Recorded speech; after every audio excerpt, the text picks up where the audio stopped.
Hello all the students of my authority, welcome to this channel. और आज का जो हमारा वीडियो होने वाला है उसका जो टॉपिक है वो बहुत इंपॉर्टेंट है। जब भी हम बात करते हैं सेंटर और स्टेट रिलेशन की तो सरकारिया कमीशन का नाम बहुत इंपॉर्टेंटली लिया जाता है, क्योंकि इसके रिकमेंडेशन को बहुत सारे इसके रिकमेंडेशंस को अपनाया गया था सेंटर स्टेट रिलेशंस के लिए। ये जो आयोग है, ये जो कमीशन है, गठित हुआ था। चलिए इसकी स्टडी करते हैं, बैकग्राउंड देखते हैं, बैकग्राउंड ऑफ सरकारिया कमीशन कैसे ये बना। ठीक है, स्टार्ट करते हैं। Sarkaria commission was set up by the government, ये सरकार ने बनाया था इसको, of India. Government of India ने कब बनाया था? 1983 में। सबसे पहले तो यहीं पर आपको इसकी डेट याद हो जानी चाहिए। 1983 में इसका गठन किया गया था। टू एग्जामिन, और किस लिए किया गया था अगर पर्पस पूछे तो एग्जामिन द रिलेशनशिप, संबंध कैसे हैं, एंड डिस्ट्रीब्यूशन, जो पावर की डिस्ट्रीब्यूशन होती है, शक्तियों का बंटवारा होता है, जो हम देखते हैं फेडरलिज्म के अंदर शक्तियों का जो बंटवारा होता है बिटवीन सेंटर, केंद्र और राज्यों के बीच में संबंध कैसे हैं, इस चीज़ को एग्जामिन करने के लिए, देखने के लिए इस आयोग का गठन किया गया था। ओके, और हम देखते हैं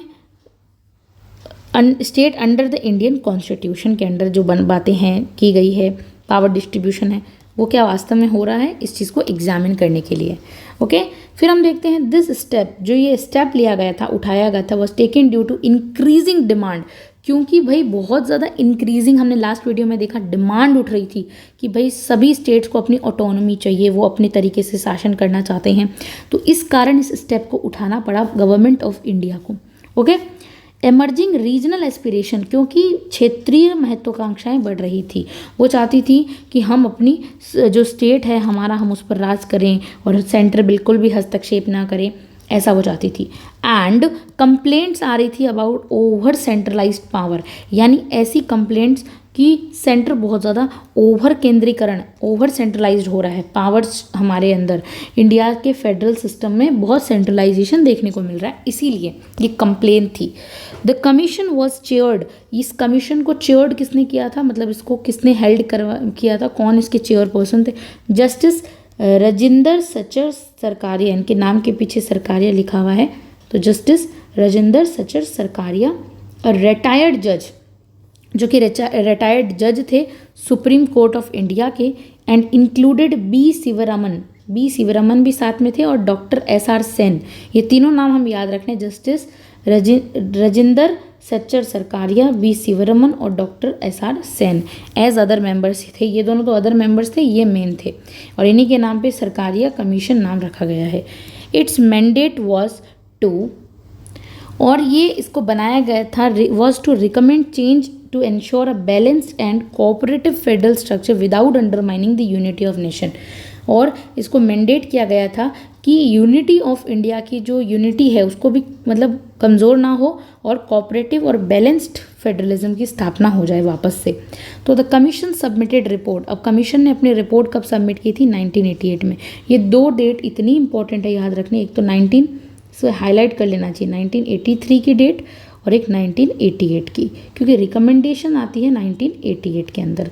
which became a landmark, landmark होता है ऐतिहासिक डॉक्यूमेंट, ओके, जो कि एक ऐतिहासिक दस्तावेज बन जाता है in India's constitutional political history. Bharat की राजनीतिक और ऐतिहासिक कॉन्स्टिट्यूशनल संवैधानिक हिस्ट्री के अंदर ये एक बहुत लैंडमार्क जजमेंट और लैंडमार्क डॉक्यूमेंट बन जाता है, ये रिपोर्ट जो आती है। एड्रेसिंग, क्योंकि ये किस चीज़ को एड्रेस करती है? द टेंशंस एंड एस्पिरेशंस, महत्वाकांक्षाओं को, सराउंडिंग, जो किसके चारों ओर घूमती है, सेंटर और स्टेट रिलेशंस की बात करती है, उसके बारे में आती है ये रिकमेंडेशन। इस सरकारिया कमीशन की मेन रिकमेंडेशंस देखते हैं, और सरकारिया कमीशंस क्या क्या थी। Importantly the Sarkaria commission made around 247 recommendations. कितनी रिकमेंडेशन थी? 247 रिकमेंडेशन से बना हुआ ये commission, across different aspects of, अलग अलग एस्पेक्ट थे इसमें सेंटर स्टेट रिलेशंस की। लेकिन इतनी तो हम पढ़ ही नहीं सकते, तो हम कुछ मेजर वन इंक्लूडेड इसमें आज पढ़ेंगे, जो कि बहुत ज़रूरी भी है। सबसे पहले आती है use of article 356 president rule की बात करता है ये, ठीक है, यानी 356 को हटाने की लगभग बात करता है। तो article 356 should be use separately, ऐसा ही उसका यूज़ किया जाना चाहिए, and a measure of last report ये रिजॉर्ट यानी कि जब एकदम कोई उपाय ना बचे, एकदम लास्ट ऑप्शन हो, तब ही जाके उसको यूज़ किया जाना चाहिए, अदरवाइज नहीं। अपने पॉलिटिकल गेन के लिए तो बिल्कुल नहीं। तो clear guidelines must be followed before imposing president rule. एक क्लियर गाइडलाइन को फॉलो करना पड़ेगा अगर आपको प्रेसिडेंट रूल को इम्पोज करना है तो। प्रायर वार्निंग्स देनी पड़ेगी, पहले सभी को वार्निंग दो, एंड अपॉर्चुनिटीज़ तो ऐसी must be given to concern state government to rectify its functioning, ताकि वो इस प्रेसिडेंट रूल से उभर सके। ऐसी प्रायर वार्निंग्स देनी पड़ेगी, पहले से बताना पड़ेगा। एग्जाम्पल देखते हैं, द कमीशन क्रिटिसाइज पास इंटेंसेस। पूरा पहले जो एग्जाम्पल्स थे उसको भी बहुत ज़्यादा क्रिटिसाइज़ की, आलोचना की इस कमीशन ने। Like the dismissal of governments इन केरला में 1959 के अंदर गवर्नमेंट को डिसमिस कर दिया गया। आंध्र प्रदेश में 1984 के अंदर डिसमिसल हुआ गवर्नमेंट का विदाउट सफिशिएंट कॉज, क्योंकि उस चीज़ का कोई कॉज ही नहीं था जो संतुष्ट कर सके, सफिशिएंट पर्याप्त नहीं था वो कॉज, जिस कारण उन्होंने प्रेसिडेंट्स रूल लगाए केरला में, आंध्र प्रदेश में। तो इस चीज़ का एग्जाम्पल ये लेकर क्रिटिसाइज़ किया गया था। ठीक है, रोल ऑफ द गवर्नर की बात करते हैं। रोल ऑफ द गवर्नर जो सरकारी कमीशन में, the governor should act as a neutral. Governor को ना बहुत न्यूट्रल रहना पड़ेगा, इम्पार्शियल रहना पड़ेगा। कॉन्स्टिट्यूशनल हेड है, माना वो स्टेट का कॉन्स्टिट्यूशनल हेड होता है, लेकिन उसे बहुत न्यूट्रल रहना पड़ेगा। ठीक है, बिना किसी पक्ष के, वो सेंटर का पक्ष नहीं रख सकता, वो न्यूट्रल रहेगा। अपॉइंटमेंट ऑफ गवर्नर, जो गवर्नमेंट का अपॉइंटमेंट होता है, मनोनीत होता है, should be based on merit. किस आधार पर होना चाहिए? मेरिट के आधार पर, इंटीग्रिटी के आधार पर होना चाहिए, एंड पॉलिटिकल न्यूट्रलिटी के आधार पर होना चाहिए, कि वो राजनीति के अंदर किसी भी पार्टी का नहीं हो, सिर्फ न्यूट्रल होना चाहिए वो। ठीक है, द चीफ मिनिस्टर जो सीएम होता है किसी भी स्टेट का, मस्ट बी कंसल्टेड, उससे कंसल्ट करना चाहिए पहले, ना कि गवर्नमेंट प्रेसिडेंट को पहले चीफ मिनिस्टर से कंसल्ट करके गवर्नर को अपॉइंट करना चाहिए। ओके, ये ऐसा कहा गया। Governors shouldn't be removed arbitrarily, governor को मनमाने तरीके से नहीं हटाया जा सकता before completion of their 5 years, 5 साल पूरे होने के बाद ही गवर्नर को हटाया जा सकता है। एग्जाम्पल देखते हैं, फ्रीक्वेंट कंट्रोवर्सीज आती रहती है रिगार्डिंग गवर्नर्स को लेके, बहुत सारी कंट्रोवर्सीज आती है। एक्टिंग ऑन पॉलिटिकल इंस्ट्रक्शंस, जो किस पर काम करती है? पॉलिटिकल, जैसे जैसे ऊपर से इंस्ट्रक्शन मिलते हैं वैसे वैसे काम होती है। एग्जाम्पल, अरुणाचल प्रदेश 2016 में, show the relevance of this recommendation, इस रिकमेंडेशन की रेलेवेंस, प्रासंगिकता बताती है, जो अरुणाचल प्रदेश 2016 में ऐसा हुआ था। अब हम देखते हैं centres power over state emergency and normal times में कैसी रहेगी सेंटर के ऊपर, ओवर सेंटर की पावर स्टेट्स के ऊपर। जो सेंटर है should not misuse it's power, centre को कोई अधिकार नहीं अपनी पावर को मिसयूज, गलत तरीके से यूज़ करने का, ओवरराइड करने का, स्टेट्स पर चढ़ने का कोई अधिकार नहीं है। The balance between national interest बना के रखना है, नेशनल इंटरेस्ट में और स्टेट ऑटोनॉमी में बैलेंस बना कर रखना है, मस्ट बी मेंटेन्ड होना चाहिए ये balance. In matters of national importance का जो भी मैटर आएगा, लाइक डिफेंस, एक्सटर्नल अफेयर्स, ये सब भी मैटर्स आएंगे। The centre should lead, centre को क्या करना है? नेतृत्व करना है, लीड करना है। But for most administrative functions, यानी कि राष्ट्र हित के बीच में और स्टेट की अपनी स्वायत्ता है उसके बीच में मेंटेन किया जाए। इन मैटर्स ऑफ नेशनल इंपॉर्टेंस, जहाँ राष्ट्र की सुरक्षा की बात, जहाँ राष्ट्र के इंपॉर्टेंस की बात आती है ना, जहाँ डिफेंस, एक्सटर्नल अफेयर्स जैसे आ गए, दिस सेंटर शुड लीड, वहाँ सेंटर लीड करेगी। But for most administrative function, लेकिन बाद में नेशनल इंटरेस्ट के बाद में जितने भी काम आते हैं, वहाँ जो प्रशासनिक कार्य होते हैं ना, वो स्टेट को करने चाहिए। ट्रस्ट करना चाहिए सेंटर को कि स्टेट अच्छे से उन्हें हैंडल कर सकता है। अब हम देखते हैं इंटर स्टेट काउंसिल की एक्टिवेशन हो जाती है यहाँ पे। ठीक है, जो कि आर्टिकल 263 में है। इंटर स्टेट काउंसिल, अंतर राज्य परिषद, मस्ट बी मेड वाइब्रेंट, उसे अच्छा बनाया जाए, रेगुलर बनाया जाए, कंसल्टेटिव बॉडी बनाया जाए, जिसमें हमेशा कंसल्ट होना चाहिए। It should discuss major policy issues, और इसे क्या डिस्कस करना चाहिए? मेजर पॉलिसी इशू प्रमोट करने के लिए कोऑर्डिनेशन, यानी कि समन्वय स्थापित हो, रिजॉल्व क्या हो? डिस्प्यूट रिजॉल्व होनी चाहिए इसमें। इम्पैक्ट देखने को मिलता है, in the inter state council was formally activated 1990 के अंदर, ये अचानक से एक्टिवेटेड हो जाती है बेस्ड ऑन दिस रिकमेंडेशन। किस रिकमेंडेशन पर ये एक्टिव होती है? सरकारिया कमीशन पर। ठीक है, इसका इम्पैक्ट इंटर स्टेट काउंसिल मतलब बहुत ज़्यादा एक्टिवेटेड हो जाती है, सक्रिय रूप से काम करने लग जाती है। अब हम देखते हैं legislative relations. Okay, legislative relation में for subject like the concurrent list, जो सब्जेक्ट आते हैं कॉन्करेंट लिस्ट में, कंसल्टेशंस विद स्टेट, इनमें क्या है, स्टेट से कंसल्टेशन करने की ज़रूरत है। Must be compulsory before parliament मेज लॉस। कभी भी कंकरेंट लिस्ट में आप कोई भी, आपने तो भाई कंकरेंट लिस्ट में सेंटर और स्टेट दोनों को डाला है, तो आप सेंटर ही यहाँ पर रूल बनाएगी तो स्टेट का क्या होगा भाई? नहीं, ऐसा नहीं होना चाहिए। स्टेट को भी बराबर से पूछा जाना चाहिए, कंसल्ट तो किया ही जाना चाहिए। मस्ट बताया गया है कंसल्ट करना, compulsory before parliamentary laws makes.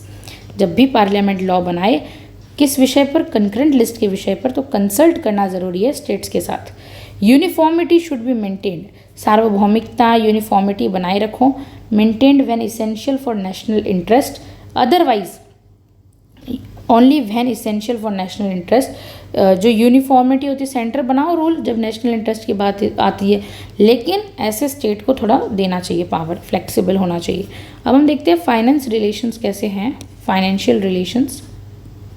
Greater attention should be given to financial needs of states, जो स्टेट की नीड है फाइनेंशियल, उसको ग्रेटर अटेंशन दो। The role of finance commission should be strengthen, finance commission का role और ज़्यादा मजबूत किया जाना चाहिए। More transparent devolution of funds होने चाहिए एंड लेस डिस्क्रिशनरी ग्रांट्स, जो स्व विवेक से डिस्क्रिशनरी ग्रांट्स होते हैं सेंटर को कम देना चाहिए इसमें। ओके, एग्जाम्पल देखते हैं। लेटर फाइनेंस कमीशन 14th जो है, like the 14th gave the larger share 42% of the centre taxes to states. Centre के स्टेट्स को 42% देता है स्टेट्स को, अलाइन विद सरकारियाज स्पिरिट्स, और इसी में क्या है, सरकारिया कमीशन की स्पिरिट देखने को मिलती है। अब हम देखते हैं प्लानिंग एंड इकोनॉमिक कॉपरेशन देखने को मिलता है, आर्थिक सहयोग और planning cooperation. Planning commission then existing, पहले एग्जिस्ट करता था, अब तो क्या है इसकी जगह पे नीति आयोग है। तो planning commission should involve states more meaningfully in plan formulations. जो प्लानिंग कमीशन है वो इन्वॉल्व करता है स्टेट्स को ज़्यादा से ज़्यादा, मोर मीनिंगफुल बनाता है, प्लान फॉर्मुलेशन में इंक्लूड करता है। State should flexibility in implementing certainly sponsored schemes, जो स्टेट्स को थोड़ा फ्लेक्सिबल होना चाहिए क्रियान्वयन करने में सेंटर की जितनी भी स्पॉन्सर्ड स्कीम होती है उसके अंदर। नोट करते हैं द नीति आयोग 2015 में आया था, replace planning commission, promoting a cooperative federal structure. अब हम देखते हैं अदर इम्पॉर्टेंट रिकमेंडेशंस क्या क्या थी जो हमने देखा अलग सरकारिया कमीशन की। All India service, retention supported but states, इसमें सपोर्ट किया था, state must be consulted on their credere management को लेकर। फिर इंटर स्टेट वाटर डिस्प्यूट्स पे आई थी, must be handled expeditiously with more effective tribunal mechanism, ये होना चाहिए, करना चाहिए किसको, सेंटर स्टेट वाटर जो ट्रिब्यूनल बना के होता है उसमें। रीजनल काउंसिल्स बननी चाहिए, क्षेत्रीय परिषद, जिसको किसको मजबूती दे for better inter state cooperation, काम करता रहे, स्टेट और अंतर्राज्य संबंध काम करता रहे। Usefulness and importance of Sarkaria commission की यूजफुलनेस और इंपॉर्टेंस देखेंगे। अगर सेक्शन सी में ये क्वेश्चन आता है तो हमें ये लिखने पड़ेंगे, ठीक है। स्ट्रेंथन फेडरलिज्म, ये फेडरलिज्म को और मजबूती प्रदान करता है। It recognise states role in union balancing national integrity, राष्ट्र की अखंडता, साथ में जो महत्वाकांक्षाएं हैं रीजन्स की, क्षेत्रों की, उसको भी लेके चलता है। प्रिवेंटेड मिसयूज ऑफ पावर्स, जो बड़ी बड़ी पावर्स हैं उनके मिसयूज को रोका गया है, प्रिवेंट किया गया है। Recommendations aimed to curb arbitrary, ये जो अपने मनमानी तरीके से इमरजेंसी लगा देते थे, पहले प्रेसिडेंट रूल्स लग जाता था, सेंटर लगा देती थी स्टेट के ऊपर, अब ये रोका गया है, प्रिवेंट किया गया है मिसयूज का। प्रमोटेड कोऑपरेटिव फेडरलिज्म को प्रमोट किया गया है। इनकरेज डायलॉग बढ़ाया गया है म्यूचुअल रिस्पेक्ट पर। इंटर स्टेट काउंसिल एग्जाम्पल देखने को मिलता है 1990 में एक्टिवेटेड हो जाता है। गाइडेंस फॉर फ्यूचर रिफॉर्म्स के लिए गाइडलाइंस देता है। इवन टुडे, आज भी हम अगर देखें ना संदर्भ, policy makers refers to the Sarkaria report, जितने भी पॉलिसी मेकर्स होते हैं, जो पॉलिसी यानी नीतियों का निर्माण करने वाले लोग होते हैं, वो सरकारिया कमीशन के रिकमेंडेशन को पढ़ते ज़रूर हैं, ठीक है। एक बार देखते हैं, डीलिंग करते हैं जब भी वो स्टेट और सेंटर और स्टेट के इश्यूज़ की बात करते हैं तब। इम्पैक्ट देखते हैं, क्या इम्पैक्ट और रिजल्ट आया है, क्या है, देखते हैं सरकारिया कमीशन का। सेवरल रिकमेंडेशन पार्शली और फुल्ली इम्प्लीमेंटेड, पूरी नहीं तो कम फुल्ली भी हुई है और थोड़ी बहुत हुई है, तो सेवरल लगभग। इंटर स्टेट काउंसिल तो 1990 में एक्टिवेटेड हो जाता है, मेड इंपॉर्टेंट कंसल्टेटिव बॉडी बन जाता है उस time. The finance commission started giving larger shares, अब फाइनेंस कमीशन जो है ज़्यादा से ज़्यादा शेयर देने लगा था टैक्स का स्टेट्स को।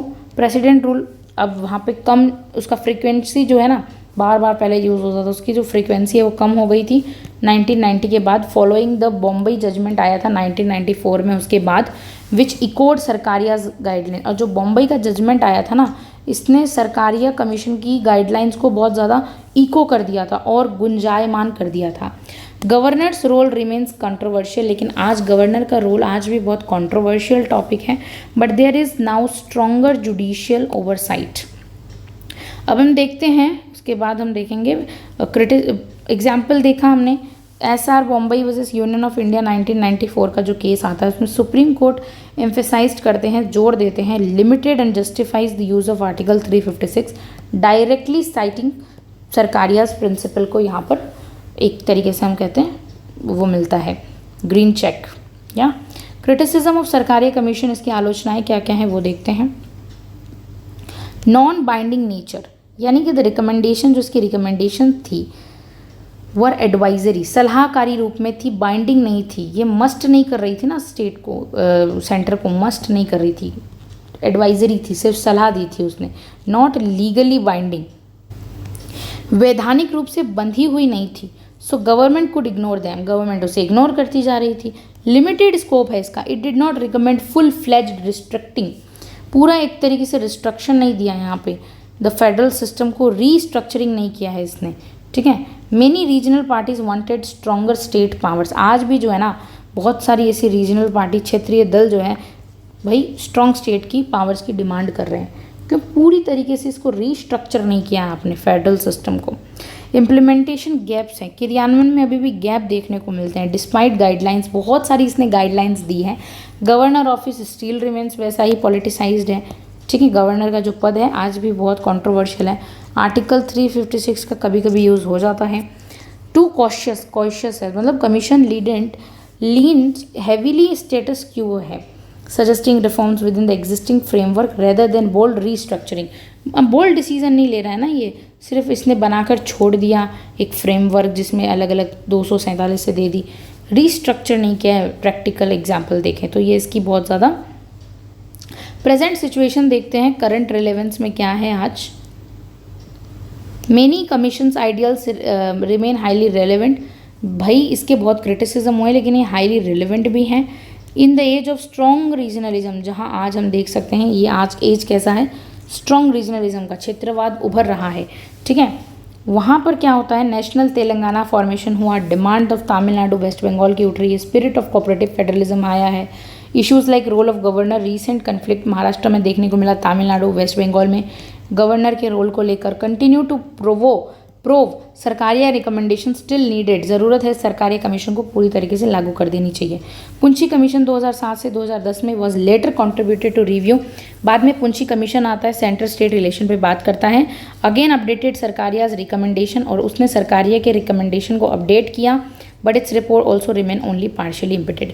लेकिन पुंछी कमीशन की जो रिकमेंडेशन मतलब सलाहें थी जो, उसको पूरी तरीके से ना मतलब मानकर पार्शियली ही कहीं कहीं इम्प्लीमेंट किया गया, क्रियान्वयन किया गया था।